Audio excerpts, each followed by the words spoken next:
জিপিএ-5 শিক্ষার্থীদের অনেকেই জানে না জিপিএ মানে কি। বাংলাদেশ সম্পর্কেও তাদের ধারণা কম। মুখস্থবিদ্যা নির্ভর পড়াশোনা এবং শুধুমাত্র ভালো ফলাফলমুখী শিক্ষা ব্যবস্থার কারণে শিক্ষার্থীদের এই অবস্থা বলে মনে করেন শিক্ষাবিদরা। আনোয়ার হোসেনের রিপোর্ট। মাধ্যমিক পরীক্ষার ফল প্রকাশের দিন এমন উচ্ছ্বাসে মেতে ওঠে শিক্ষার্থীরা। ভালো ফলের সর্বোচ্চ মাপকাঠি জিপিএ-5 যারা পায় তাদের আনন্দ সীমা ছাড়ায়। প্রশ্ন উঠেছে বছর বছর পাশের হার আর জিপিএ-5 সংখ্যা বাড়লেও শিক্ষার মান বাড়ছে কিনা। এর জবাব খুঁজতে আমরা কথা বলি এবার এসএসসিতে পাশ করা কয়েকজন শিক্ষার্থীর সঙ্গে, যাদের মধ্যে 6 জন জিপিএ-5 পেয়েছে। তাদেরকে আমরা কিছু প্রশ্ন করি। জিপিএ এটার পূর্ণাঙ্গ রূপ কি? জানি না, এখন মনে পড়ছে না। GPA grating point. এসএসসি এটার পূর্ণাঙ্গ রূপ কি? এখন আমার মনে পড়তেছে না। Junior school certificate, school secondary certificate. আমি জিপিএ-5 পেয়েছি, ইংরেজিতে কি হবে? I am GPA 5. I give a GPA 5. I get GPA 5. I will. মোট 13 জনকে প্রশ্নগুলো করা হয়েছিল, কিন্তু কেউই সঠিক জবাব দিতে পারেনি। এসব শিক্ষার্থীর কাছে এরপর করা হয় সাধারণ জ্ঞান এবং বিজ্ঞান বিষয়ে কিছু প্রশ্ন। পাঠ্য বইতে বিভিন্ন সময় পড়লেও খুব কম প্রশ্নেরই সঠিক উত্তর দিতে পারে তারা। শহীদ মিনার কোথায়? সরি, জানি না। অপারেশন সার্চলাইট এটা কি? অপারেশন সার্চলাইট জানি না। অপারেশন করার সময় যে লাইটটা জ্বালা ওইটা হয়তো জানি, কিন্তু তার বেশি কিছু জানি না। 25শে মার্চ কাল রাতে পাকিস্তানি হানাদার বাহিনী যে প্ল্যানিং করে আমাদের দেশে হঠাৎ আক্রমণ করে, ওইটাকে অপারেশন সার্চলাইট বলা হয়। শহীদ বুদ্ধিজীবী দিবস কবে? শহীদ বুদ্ধিজীবী দিবস জানি না। 17 আগস্ট। 10 ডিসেম্বর। আন্তর্জাতিক মাতৃভাষা দিবস কবে? জানি না। স্বাধীনতা দিবস কত তারিখে? স্বাধীনতা দিবস 16 ডিসেম্বর। বিজয় দিবস কবে? বিজয় দিবস হচ্ছে 26শে ডিসেম্বর। জাতীয় স্মৃতিসৌধ কোথায়? জাতীয় স্মৃতিসৌধ হচ্ছে পারি না। রণসঙ্গীত কে রচনা করেছে? পারি না। রবীন্দ্রনাথ ঠাকুর। বাংলাদেশের জাতীয় সঙ্গীতের রচয়িতা কে? কাজী নজরুল ইসলাম। মাউন্ট এভারেস্ট কোথায়? ইংল্যান্ড। তুমি সায়েন্সে পড়েছো। পিথাগোরাস কে? একজন ঔপন্যাসিক। নিউটন কোন তত্ত্বের জন্য বিখ্যাত? জানি না। আইনস্টাইনের কোন তত্ত্ব কি তোমাদের পড়িয়েছে? আইনস্টাইন না, নিউটনের পড়ছি, কিন্তু আইনস্টাইনের পড়ি নাই। নিউটনের তত্ত্বটা কি, নাম কি? গাছ থেকে মানে আপেল পড়ার যেই তত্ত্বটার নাম কি? নামটা মনে নেই। বাংলাদেশের বর্তমান রাষ্ট্রপতির নাম কি? বাংলাদেশের বর্তমান রাষ্ট্রপতির নাম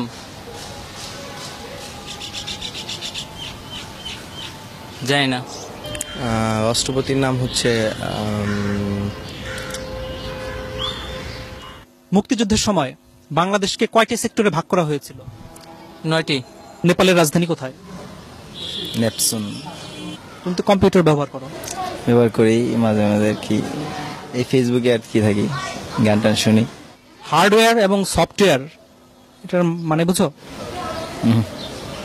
জানি না। তোমরা কি পাঠ্য বইয়ের বাইরে কোনো বই পড়ো? এমনি মানে গল্পের বই পড়ি। কার গল্প? রবীন্দ্রনাথ ঠাকুরের গল্পের বই পড়ি। রবীন্দ্রনাথ ঠাকুরের একটা গল্পের নাম বলো তো। শিক্ষাবিদরা বলছেন জিপিএ-5 পেয়ে ভালো শিক্ষার্থীর তকমা নিলেও জ্ঞান অর্জনের দিক থেকে পিছিয়ে আছে তারা।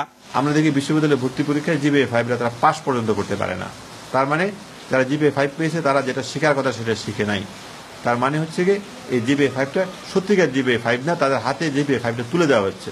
এখন শিক্ষার গুণগত মানটা যদি বাড়ানো না হয়, তাহলে শুধুমাত্র সংখ্যা দিয়ে আসলে কোনো লাভ হবে না। এদিকে শিক্ষার্থীরাই জানালো কেন তারা এসব প্রশ্নের উত্তর দিতে পারছে না। প্রথম কথা হলো আমি সংবাদ বেশি দেখি না, নিউজ পেপার পড়ি না। পাঠ্য বইয়ে যে সিলেবাসটা দেওয়া আছে ওই সিলেবাসের মধ্যেই সবসময় সীমাবদ্ধ থাকো।